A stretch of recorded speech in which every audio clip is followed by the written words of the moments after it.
নমস্কার, বাংলা জ্ঞান হাব চ্যানেলে আপনাদের সকলকে স্বাগত। দারুণ লেভেলের একটা আর্টিকেল নিয়ে এই মুহূর্তে আমি আপনাদের সামনে চলে আসলাম। সে আর্টিকেলটা কি হচ্ছে, ট্রাম্প বাবু, হ্যাঁ ডোনাল্ড ট্রাম্প, আমেরিকা হত্যাকর্তা বিধাতা। একদিকে যেমন আফগানিস্তান পাকিস্তান যুদ্ধ চলছে, হঠাৎ করে আমরা ভাবছিলাম যে ট্রাম্প চাচার এখনো পর্যন্ত স্টেটমেন্ট আসলো না কেন, কারণ সব কিছুতেই তো ইনি আগে থেকে এক পা এগিয়ে থাকেন।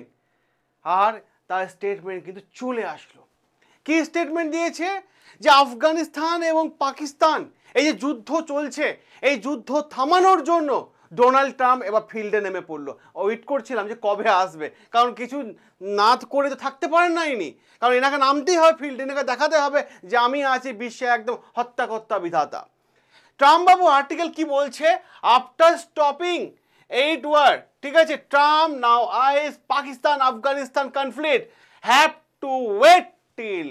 কি বলছে যে আমি বিশ্বের 7খানা যুদ্ধ থামিয়েছি, কিন্তু তার সত্ত্বেও নোবেল পেল না। এইটাই, কারণ নোবেল পাওয়ার আশাতে তো ইনি বারবার মানে যুদ্ধ থামানো হ্যান ত্যান এইসব করে বেড়াচ্ছিলেন। তো আমি 7খানা বিশ্বে যুদ্ধ থামিয়েছি। শোনা যাচ্ছে আরও একটা যুদ্ধ চলছে আফগানিস্তান এবং পাকিস্তান। তো একটু সময় দিন আমাকে। সময় দিন মানে কি, কারণ ইনি তো আরও অন্য কিছু প্ল্যান করছে হয়তো চাচা। তো একটু সময় দিন আমাকে, আমি একটু ফ্রি হয়ে এই যুদ্ধ থামিয়ে দেব। কিন্তু প্রশ্ন একটাই, ট্রাম্প চাচা কি ঠিক থাকতে পারলো না? প্রশ্ন আরও একটা, ট্রাম্প কেন আগে থেকে সমস্ত বিষয় নাক গলানোর জন্য এগিয়ে যায়? কেন আগে থেকে প্রত্যেকটা বিষয়ে পা বাড়ানোর জন্য এগিয়ে যায়?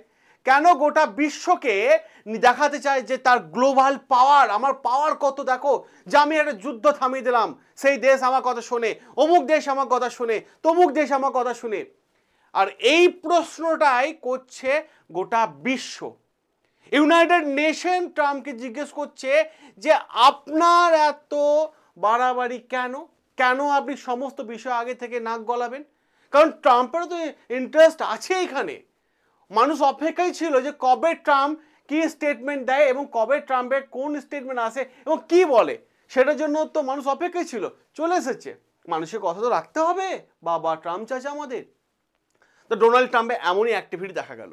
তো এই আর্টিকেলটা এক্সপ্লেন করার আগে আমি সমস্ত গুরুজনদেরকে বলবো প্লিজ চ্যানেলটাকে সাবস্ক্রাইব করে নেবেন, কারণ এই চ্যানেলে আমরা প্রত্যেকটা আর্টিকেল তুলে এনে এক্সপ্লেন করে থাকি এবং সঠিক ইনফরমেশন দিয়ে আপনাদের সামনে প্রেজেন্ট করে থাকি।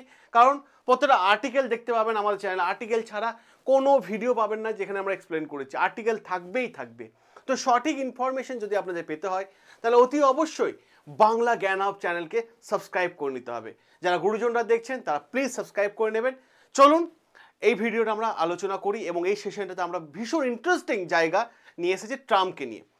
ব্যাপারটা কি হয়েছে, ট্রাম্পের এই যে স্টেটমেন্ট যে আমাকে একটু টাইম দাও, আর এই স্টেটমেন্টের পর আফগানিস্তান আর পাকিস্তান এই যে যুদ্ধ, এদের সম্পর্কটা এমন খারাপ হয়ে গেছে, আরও খারাপের দিকে যাচ্ছে এবং যুদ্ধটা আরও ভয়ঙ্কর পরিণতির দিকে যাচ্ছে। কারণ আপনারা সবসময় জানেন যে পাকিস্তানকে পেছন থেকে সাপোর্ট কে দেয়, আমেরিকা। কারণ আমেরিকাতে পাকিস্তানের বিরুদ্ধে কিছু বলা যায় না। পাকিস্তানে যদি আমেরিকার বিরুদ্ধে কেউ কিছু বলেছে, পাকিস্তান সরকার মানে ইনস্ট্যান্ট অ্যাকশন নিয়ে নেয়, যার ফলে পাকিস্তানের x prime minister Imran Khan এখন জেলের মধ্যে বন্দী হয়ে আছে, সেটাও আমরা দেখতে পেয়েছি। তো ইনি বলছেন যে ইনি যুদ্ধ থামিয়েছেন, অনেকগুলো যুদ্ধ থামিয়েছেন। তাহলে এটা যদি হয় তাহলে ইনি ভোটে, আমেরিকা প্রেসিডেন্ট হওয়ার আগে যে ইলেকশন হয়েছিল সেই ভোটে তিনি দাবি করেছিলেন আমি যেদিন আমেরিকার প্রেসিডেন্ট হব সেই দিন থেকে শুরু করে আফটার 15 ডেজ, 15 দিনের মধ্যে রাশিয়া এবং ইউক্রেনের যুদ্ধ আমি থামিয়ে দেব। কিন্তু সেই যুদ্ধ থামাতে তিনি ব্যর্থ হয়েছেন। আজ আবার ঝাঁপিয়ে পড়ল কি যে আফগানিস্তান পাকিস্তান, ভারত পাকিস্তান যখন লড়াই চলছিল, অপারেশন সিন্ধু চলছিল, ইনি আবার একটা মিথ্যা স্টেটমেন্ট দিয়েছিলেন। তিনি বলেছিলেন যে আমি ভারতকেও ফোন করেছি, পাকিস্তানকেও ফোন করেছি যুদ্ধ থামানোর জন্য এবং সিজফায়ার আমি ঘোষণা করেছি। পরবর্তীকালে সেটা মিথ্যা ইস্যু ছিল, সেটা প্রমাণিত হয়ে গেছে, কারণ আমাদের প্রাইম মিনিস্টার পার্লামেন্টে দাঁড়িয়ে খুদ বলে দিয়েছেন আরে ভাই তুমি তো রাশিয়া এবং ইউক্রেনের যুদ্ধ থামাতে পারোনি। যে ইউরোপিয়ান ইউনিয়ন আমেরিকা কথায় উঠতো বসতো সেই ইউরোপিয়ান ইউনিয়নকে তুমি বারবার বলেছো যে ভারতের ওপর 500% ট্যারিফ লাগাও। সেই ইউরোপিয়ান ইউনিয়ন ভারতের ওপর 500 ট্যারিফ তো লাগায়নি, উপরন্তু ভারতের সঙ্গে ট্রেড ডিল এসে করে চলে গেল। তাহলে তুমি ইউরোপিয়ান ইউনিয়নেরও কিন্তু মন জয় করতে পারলে না, এটাও কিন্তু একটা বড় প্রশ্ন।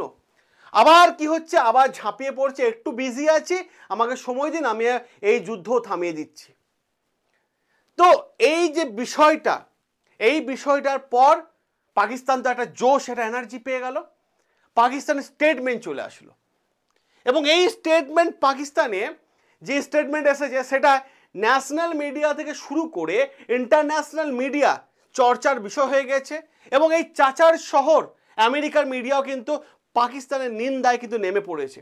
কারণটা কি, আফগানিস্তান যেভাবে পাকিস্তানের উপর আক্রমণ করেছে বা পাকিস্তান যেভাবে আফগানিস্তানের উপর আক্রমণ করেছে, সেই আক্রমণের এক একটা ভিডিও ফুটেজ আফগানিস্তান সোশ্যাল মিডিয়ায় টুইট করেছে, পাকিস্তান এখনো করতে পারেনি। তাই গোটা বিশ্ব আফগানিস্তানকে সাপোর্ট করছে, কারণ আফগানিস্তানের সত্য আফগানিস্তান তুলে ধরেছে। আর এই খেলাটা কিন্তু আমেরিকা, ডোনাল্ড ট্রাম্পের কাছে খবর পৌঁছেছে কিনা জানি না, আমেরিকার কাছে কিন্তু একটা খারাপ বার্তা, এই পাকিস্তানকে ভেতরে ভেতরে সাপোর্ট করেন। যেমন ইউক্রেনকে আমরা দেখতে পেয়েছি যে ইউক্রেনকে পেছন থেকেও কিন্তু সাপোর্ট করছিল কে, সেটা হচ্ছে আমেরিকা। পরবর্তীকালে আমেরিকা ইউক্রেনকে সাপোর্ট করে ইরানের ওপর বোমা ফেলে দিল, এটাও দেখতে পেয়েছি। তো আমেরিকা পাকিস্তানকেও সাপোর্ট করছে। পাকিস্তানে আসিফ মুনির এবং প্রাইম মিনিস্টার সে বারবার ছুটে যাচ্ছে আমেরিকার কাছে, ডোনাল্ড ট্রাম্পের কাছে, বারবার 4 প্লেট বিরিয়ানি নিয়ে যাচ্ছে। ভাই বিরিয়ানি খাওয়ার জন্য কি ডেকে পাঠাচ্ছে ডোনাল্ড ট্রাম্প? এবং বারবার মানে বাক্স খুলে দেখাচ্ছে, এই দেখো পাথর, মানে রেয়ার আর্থ এলিমেন্ট। আর চাচা তো রেয়ার আর্থ এলিমেন্ট পাওয়ার জন্য পাগল হয়ে আছে, তো চাচা তো ইন্টারেস্ট আছে। তার সত্ত্বেও ডোনাল্ড ট্রাম্প বলছে যে এটা সময় দিন, এই যুদ্ধ থামিয়ে দেবো। কারণ ডোনাল্ড ট্রাম্পের এন্ট্রিটা এখানে ভীষণ জরুরি ছিল। কারণটা কি, পাকিস্তানে যে আসিফ মুনির সে বারবার বলে এসেছে আফগানিস্তানের মধ্যে প্রচুর রেয়ার আর্থ এলিমেন্ট আছে, মিনারেল আছে। কারণ মিনারেল ডিল ভারতের সঙ্গে আফগানিস্তান করে নিয়েছে, ওর চোখ চলে গেল মিনারেলের দিকে। তেল আছে, ব্যাস, আর কে আটকায় চাচাকে, আর চাচা বাবুকে কে আটকায়, বাস লেগে বললো। কারণ আমেরিকা কিন্তু ইন্টারেস্ট আছে এখানে। এই সাথে সাথে ডোনাল্ড ট্রাম্পের আরও একটা বিষয় আছে, আফগানিস্তানে যে ব্যাকগ্রাম এয়ারবেস আছে, সেই এয়ারবেসটা ডেভেলপ কে করেছিল, সেই এয়ারবেস ডেভেলপ করেছিল আমেরিকা। কিন্তু জো বাইডেনের সরকারের সময় 2021 সালে যখন তালিবান এবং আমেরিকার সেনাদের মধ্যে লড়াই চলছিল আফগানিস্তানের মধ্যে ব্যাকগ্রাম এয়ারবেস নিয়ে, তখন জো বাইডেন বলে দিল যে ওদের ব্যাকগ্রাম এয়ারবেস ওদেরকে ফিরিয়ে দাও, আমেরিকার সৈন্যরা ফিরে চলে এসো। তার ফল তৈরি হয়েছে আফগানিস্তানের তালিবানের সরকার। আর এই যে ব্যাকগ্রাম এয়ারবেসটা আবার 2025-এ রিকভার করার জন্য ডোনাল্ড ট্রাম্প উঠে পড়ে লেগেছে। এবং তিনি এর জন্য সম্পূর্ণ দায়ী করেছেন কাকে, দায়ী করেছেন পূর্ব প্রেসিডেন্টকে, এর আগে যে প্রেসিডেন্ট ছিল জো বাইডেন, সেই জো বাইডেনকে তিনি দায়ী করেছেন। এই হচ্ছে পুরো ব্যাপারটা। কারণ এক্ষেত্রে ইন্টারেস্টে নামতেই হবে এবার। তা এই যখনই স্টেটমেন্ট দিল, পাকিস্তান এনার্জি জোশ পেয়ে গেল। এবার দেখুন যে বিষয়টা, পাকিস্তান যেহেতু এনার্জি জোশ পেয়ে গেছে, চলে আসলো 2 পাতার স্টেটমেন্ট। 2 পাতার স্টেটমেন্ট চলে আসলো এবং নিন্দার চারিদিক থেকে শুরু হয়ে গেল পাকিস্তানের এই স্টেটমেন্টে। পাকিস্তানের দাবি, এই যে আফগানিস্তানে যে সরকার আছে, যে সরকার আফগানিস্তান চালাচ্ছে, সে অবৈধভাবে সরকার চালাচ্ছে। 2021 সালে যখন আফগানিস্তানে আমেরিকার সেনাবাহিনীদের আফগানিস্তান যখন তালিবানরা আমেরিকার সেনাবাহিনীদের যখন মেরে বের করে, তারপরে আফগানিস্তানকে পুরোটাই ক্যাপচার করে নেয় তালিবান, এবং তালিবান তখন থেকে সরকার চালাচ্ছে, ঠিক আছে। তো এই যে পুরো ব্যাপারটা ঘটেছে, এটা কিন্তু তালিবান সরকার কোনো ভোটে জয়লাভ করে আসেনি, অবৈধভাবে দখল করে তালিবান আফগানিস্তানকে চালাচ্ছে।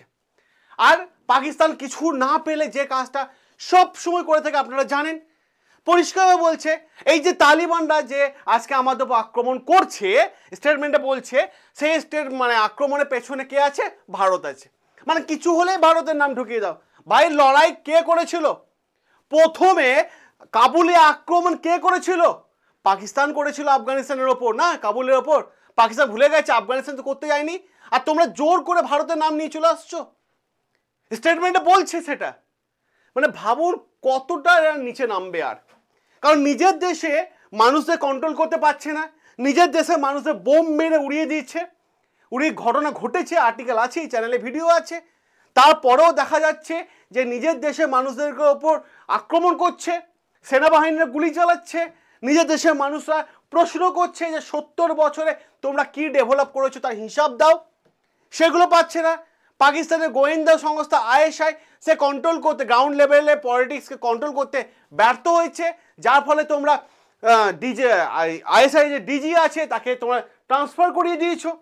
আর এই আফগানিস্তান কি করলো, যে কাবুলের ওপর যে আক্রমণ হয়েছে তার একদিন পর আফগানিস্তান এবং পাকিস্তানের যে বর্ডার, যাকে বলা 2600 কিলোমিটার যে বর্ডার, তার নাম হচ্ছে দুরান্দ লাইন, এই দুরান্দ লাইনে 7খানা পাকিস্তানের সেনা ঘাঁটিকে বোম মেরে উড়িয়ে দিল, আক্রমণ করে উড়িয়ে দিল। তাহলে ভাবুন এমন ঘটনা কিন্তু ঘটেছে। আর ইনি একটাই কথা বলছে যে এই যে পাকিস্তান তালিবান এটা করছে এর পেছনে ভারত আছে। ভাই ভারতে কি ইন্টারেস্ট আছে? তোমার দেশটা তুমি চালাতে পারছো না, এমনই তো কমনওয়েলথ কান্ট্রিগুলোতে ফান্ডিং নিয়ে তুমি তোমার দেশ চালাচ্ছ, তা বাইরে দেশে ফান্ডিং নিয়ে চালাচ্ছ আর আঙুল তুলছো আমাদের ওপর। আচ্ছা তাহলে যদি এটাই প্রশ্ন হয় তাহলে আমার আরও একটা প্রশ্ন, যখন আফগানিস্তান থেকে আফগানিস্তান থেকে যখন আমেরিকার সেনারা চলে গেল, তখন তালিবান সরকার তৈরি করছে, তালিবান সরকার হচ্ছে, তো সেই তালিবান সরকারকে শুভেচ্ছা দেওয়ার জন্য কারা প্রথমে এগিয়ে গেছিল? পাকিস্তান সবার প্রথমে এগিয়ে গেছিল, পাকিস্তান সবার প্রথমে গেছিল। এবং পাকিস্তানে গিয়ে পাকিস্তানে কি করেছিল, এই তেহরিক তালিবান যে অর্গানাইজেশন আছে তাকে সাপোর্ট করেছিল। আর আজকে বলছে যে ভারত আছে এর পেছনে, কোনো মানে হয়, কোনো লজিক হয়? তোমরাই তো সাপোর্ট করে এসেছিলে। আজকে তালিবানরাও বুঝতে পারছে যে পাকিস্তানরা আমাদের জন্য কতটা ভয়ঙ্কর, যার ফলে পাকিস্তান গভর্নমেন্টের ওপর এরা ঝাঁপিয়ে পড়েছে, আক্রমণ করছে। পরিষ্কারভাবে দুই দেশের লড়াই চলছে। ফার্স্ট আক্রমণ তো ভাই তোমরা খেলা দেখিয়েছিলে, আর খেলা থামাতে পারোনি, ভারতের দিকে আঙুল, এই স্টেটমেন্ট দিচ্ছ। আর এই স্টেটমেন্ট গোটা বিশ্ব একদম নিন্দার বিষয়বস্তু হয়ে দাঁড়িয়েছে, নিন্দার বিষয়বস্তু। তো এই আর্টিকেলটা ছিল আপনাদের জন্য। এবং আমি একটা কথা বলে থাকি যে আপনি আপনার সন্তানের উজ্জ্বল ভবিষ্যৎ যদি দেখতে চান, 2 মাসের মধ্যে, বেশি দিন না, 2 মাসের মধ্যে যদি উজ্জ্বল ভবিষ্যৎ দেখতে চান, আপনার সন্তান বাড়িতে থেকে খেয়ে দিনে যদি 2 ঘন্টা করে কাজ করে, আপনার সন্তান পড়াশোনা করছে ঠিক আছে, দিনে যে 2 ঘন্টা করে যে কাজ করে, তাহলে মাসে 1 থেকে 2 লক্ষ টাকা ইনকাম করতে পারবে। তাকে ভবিষ্যৎ উপহার দিন। অ্যান্ড্রয়েড মোবাইল হাতে দিয়েছেন, স্ক্রিন টাচ মোবাইল হাতে দিয়েছেন, অনেক টাকা দাম।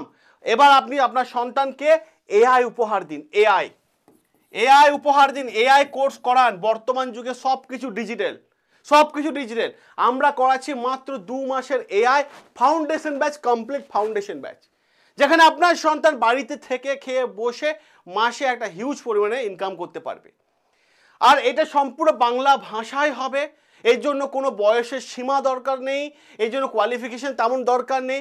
যদি আপনার সন্তান ভালোভাবে শিখতে পারে তাহলে ভবিষ্যৎ উজ্জ্বল হয়ে যাবে। আর এআই শেখার জন্য অতি অবশ্যই একটা ফোন নাম্বার দিচ্ছি, হোয়াটসঅ্যাপ নাম্বার 9332813134। এই হোয়াটসঅ্যাপ নাম্বারে হাই এআই লিখে পাঠান এবং এই ব্যাচে আমাদের টিম আপনাদের গ্রুপ জয়ের লিঙ্ক পাঠিয়ে দেবে এবং অ্যাডমিশনের পুরো বিষয়টা আপনাকে বুঝিয়ে দেবে। অ্যাডমিশন কোর্স ফি কত? সবথেকে কম দাম 5650 টাকা। অনেক জিনিস দিয়েছেন, অনেক জায়গায় টাকা খরচা করেছেন, এবার ভবিষ্যৎ উপহার দিন মাত্র 5650 টাকায়। সকলে ভালো থাকবেন, সুস্থ থাকবেন, দেখা হবে আপনাদের সাথে নতুন আরও একটা আর্টিকেল নিয়ে।